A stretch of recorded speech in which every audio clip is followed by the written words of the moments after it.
Hi, welcome to soulful stories. Vasuki అంతర్మదనం episode number 16.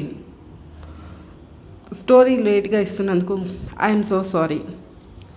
Vasuki వర్షానికి వస్తే అలా చేతన్ మాటల గారడికి నేను అవమానంలో కూరుకుపోయి కోర్టులో చివాట్లు తిని ఆ ఇంటికి మళ్ళీ వచ్చాను. కానీ ఈసారి సాధారణంగా రాలేదు, చాలా కోపంగా వచ్చాను. కోపంతో నిండిన కళ్ళు చూసి ఆ ఇంట్లో అందరూ దడుచుకున్నారు. నన్ను కదిలించడానికి కూడా ఎవరూ సాహసించలేదు. నేను నేరుగా గదిలోకి వెళ్ళాను. అలా వెళ్ళటం అన్నీ ఆ గదిలోనే. కేవలం తినడానికి మాత్రమే నేను గది దాటి హాల్లోకి వచ్చేదాన్ని.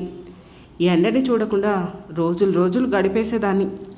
నిజానికి నాతో మొదట్లో ఎవరూ మాట్లాడే సాహసం చేయలేదు. కాదు, నేనే ఎవరితో మాట్లాడదలుచుకోలేదు.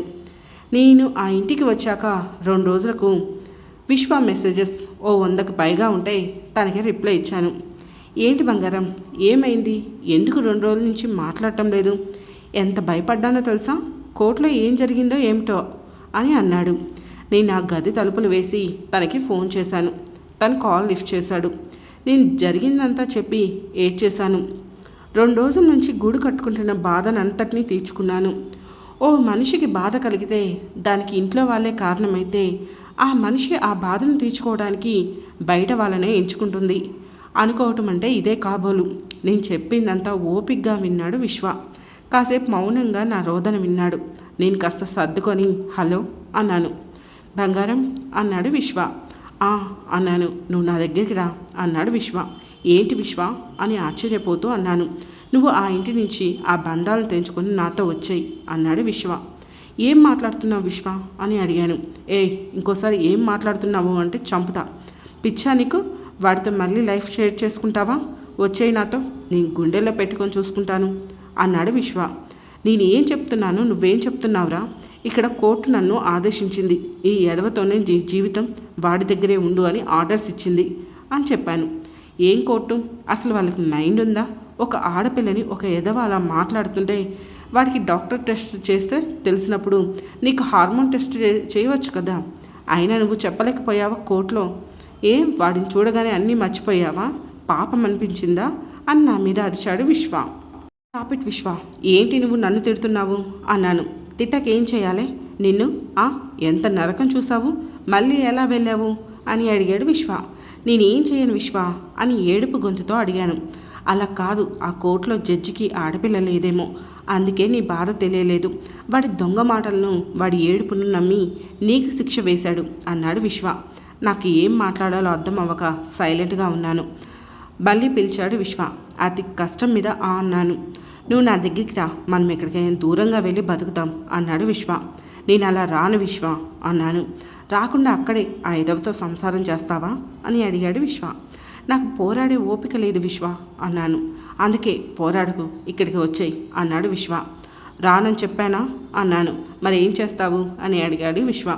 ఇక్కడే నా బతుకు అన్నాను. అయితే అక్కడే చావు, ఇంకెప్పుడు నాతో మాట్లాడకు అన్నాడు విశ్వ. ప్లీజ్ విశ్వ అలా అనకు అన్నాను. మరి ఇంకెలా అనాలి? నువ్వు నీ భర్తతో ఉండి నాతో చాట్ చేస్తాను, ఫోన్ మాట్లాడుతాను అంటే నేను ఎలా ఒప్పుకుంటాను అన్నాడు విశ్వ. ఇంత బాధలో కూడా నీతో మాట్లాడటమే నాకు ఆనందం విశ్వ. ప్లీజ్ ఈ సంతోషాన్ని నాకు దూరం చేయకు అన్నాను. నేను మాట్లాడితేనే నీకు సంతోషంగా ఉంటే మరి నువ్వు నా పక్కన ఉంటే ఇంకెంత ఆనందంగా ఉంటుంది చెప్పు. బోలెడు సంతోషాలన్నీ పంచుకుందాం, మన పెళ్లి చేసుకుందాం, వచ్చే బంగారం అన్నాడు విశ్వ. బోలెడు సంతోషం ఎలా? పడక సుఖం నుంచి వస్తుందా? అందుకోసమే నన్ను రమ్మంటున్నావా అని అడిగాను. ఏంటి అని అర్థం కానట్లు అన్నాడు విశ్వ. అదే కదా మీ టార్గెట్ అన్నాను. పిచ్చా, ఏం మాట్లాడుతున్నావు వాసు అని కోపంగా అరిచాడు విశ్వ. మరి నన్ను రా అంటున్నావు? నువ్వక్కడ నేను ఇక్కడ ఉండి మాట్లాడుకుంటుంటే ఆనందంగా ఉన్నాం కదా. నేను అక్కడికి వచ్చి నేను ఇక్కడ లేచిపోయాను అనే ముద్రపడి, నా తండ్రి బాధపడి, అవమానపడి, ఇవన్నీ చేసి నేను నీ దగ్గరికి వస్తే నీకు 4 సార్లు నా పక్కన పడుకోగానే నా మీద మోజు తీరిపోయి నన్ను వదిలేస్తే నా బ్రతికేమవుతుంది? కుక్కలు చంపిన విస్తరవుతుంది. ఇవన్నీ నాకెందుకు చెప్పు? ఇలా బతుకుతాను, నన్ను వదిలేయి అన్నాను. నీలాంటి దానికి ఇలానే జరగాలి. నేను అలా చెయ్యాలి అనుకుంటే నువ్వే అవసరం లేదు వాసు.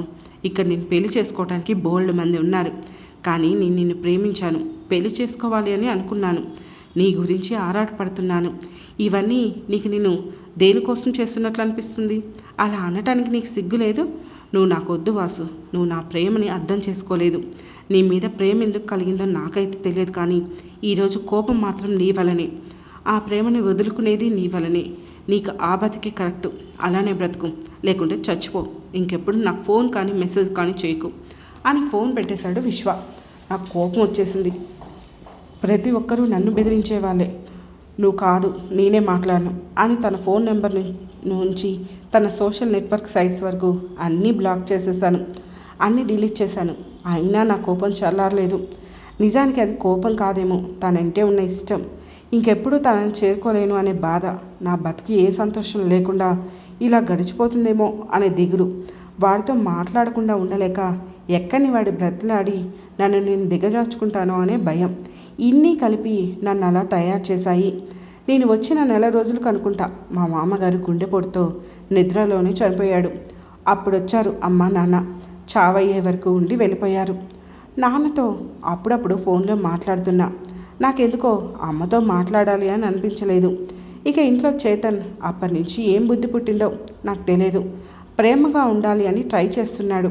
కానీ అతను ఏం చేసినా ఇంకెప్పటికీ నా భర్తగా అతన్ని అంగీకరించలేను. ఏమైనా చదివి మంచి ఉద్యోగం తెచ్చుకోవాలి అని అన్నా ఎందుకో నా మనసు చదువు మీద కూడా నిలకడగా ఉండటం లేదు. నేను తిరిగి ఇంటికి వచ్చాక చేతన్ మాత్రమే వంట చేస్తున్నాడు. మిగిలిన పనంతా అత్తయ్య చేస్తుంది. అసలు నాకేం ముట్టుకోవాలి అని అనిపించలేదు. ఆ ఫోనే లోకమైపోయింది. ఫోన్లో గేమ్స్ ఆడటం, ఫ్రెండ్స్తో చాటింగ్, అప్పుడప్పుడు విశ్వ ప్రొఫైల్ చూడటం, ఇదే నా పని. మెసేజ్ చేయాలి, వాడితో మాట్లాడాలి అనే కోరిక ఉన్నా వాడి లైఫ్ ఎందుకు పాడు చేయాలి? వాడైనా హ్యాపీగా ఉంటాడు అని నాకు నేను సర్ది చెప్పుకున్నా. నేను మా అత్తను ఏమీ అనలేదు, కానీ ఆమె నన్ను చూస్తేనే భయపడి బయటికి వెళ్ళిపోతుంది. నిజానికి నేను వాళ్ళిద్దరి సమక్షాన్ని భరించటమే నరకంలా ఉంది. అందుకే కోపంగా ఉన్నాను. అయితే చేతన్ అన్నిటికీ బాగానే ఓపికతో నా మెప్పు కోసం ఎదురు చూస్తున్నాడు. కానీ తన కోరికని మాత్రం నా ఇష్టంతో పని లేకుండా తన ఇష్టాన్ని అనుసరిస్తున్నాడు. ఆ విషయంలో ఇంకా ఇంకా దిగజారిపోతున్నాడు. ఏ ఆశ లేకుండా, ఏ అండా లేకుండా, ఎవరితో సంబంధం లేకుండా ఎందుకు బతుకున్నానో అర్థం లేకుండా, చావెందుకు రావటం లేదో అర్థం కాకుండా ఇలా గడిచిపోతున్నాయి రోజులు. నన్ను నేను ఎక్కడ తక్కువ చేసుకొని నా ఆత్మాభిమానాన్ని తాకట్టు పెడతాను అని భయంగా ఇన్ని ఆలోచనల మధ్య నేను ఇంకా బతికే ఉన్నాను అంటే నాకు చాలా ధైర్యం ఉందో, లేదంటే ఆత్మహత్య చేసుకుని చచ్చే ధైర్యం లేదో ఏం అర్థం కావటం లేదు. నాకేం కావాలి అనేది నాకు క్లారిటీ లేదు. చేతన్ మారాడో లేదో క్లారిటీ లేదు. నాకు ఏ ప్రేమ కావాలో ఇవన్నీ ఆలోచిస్తుంటే పిచ్చి లేస్తుంది నాకు. ఇదంతా కాదు అని నేను ఆన్లైన్లో క్లాసులు వినటం స్టార్ట్ చేశాను. ఒకటని కాదు, అన్నీ చూసేదాన్ని. ఎన్నో విషయాలు తెలిసేవి. అవి తెలుసుకుంటూ నేను అన్ని విషయాలను మర్చిపోయేదాన్ని. అలా సాగుతున్న లైఫ్లో మళ్ళీ ఒక మిరాకిల్ జరిగింది. చేతన్ వర్షన్. తనంటే నాకు ఇష్టం ఉందో లేదో నాకు తెలియదు, కానీ వాసుకి అంటే ఈ చేతన్ భార్య మాత్రమే. అందుకే నేను తనని దక్కించుకోవాలి, దూరం చేసుకోకూడదు అనుకున్నా. ఇంటికి వెళ్ళి గొడవ చేస్తే పెద్ద మనుషుల్లో సెటిల్ అవుతుంది అనుకున్నా. కానీ పోలీసులు వచ్చి ఆ అవకాశాన్ని దూరం చేశారు. ఇక ఇలా కాదు అని కోర్టు కేసు హియరింగ్కి వచ్చే వరకు వెయిట్ చేశాను. నేను లాయర్ని కూడా పెట్టుకోలేదు. నేను పోరాడేది విడాకుల కోసం కాదు, నా భార్యని ఇంటికి తెచ్చుకోవడానికి. లాయర్ని పెట్టుకోకపోవటం కూడా నాకు ఫేవరే అయ్యింది. ఇక నేను ఫిజికల్గా ఫిట్ అని డాక్టర్ సర్టిఫికేట్ కూడా తెచ్చుకున్నా. అప్పుడు వాసు కోర్టులో నా గురించి, మా సంసారం గురించి తన వర్షన్లో చెప్పింది. నాకు అర్థం కాని విషయం తన వర్షన్లో చెప్తే నాకు ఈ అమ్మాయి ఇంత అనుభవించిందా అని బాధగా కూడా అనిపించింది. కానీ తను సర్దుకుపోకుండా అలా కోర్టు ఎక్కడం నాకు నచ్చలేదు. తనని ఎలా అయినా దక్కించుకోవాలి. అందుకే తనపై అన్ని ప్రయోగాలు చేశాను, అన్ని నిందలు వేశాను. అంత పొగరున్నా తను నా దగ్గరే బ్రతకలేకుంటే ఇంకెక్కడా బ్రతకలేదు. తనని నేనే చూసుకోవాలి, నా దగ్గరే పెట్టుకోవాలి. తన తండ్రి సంపాదించింది నేనే అనుభవించాలి. అందుకే తనపై అన్ని అభియోగాలు మోపాను.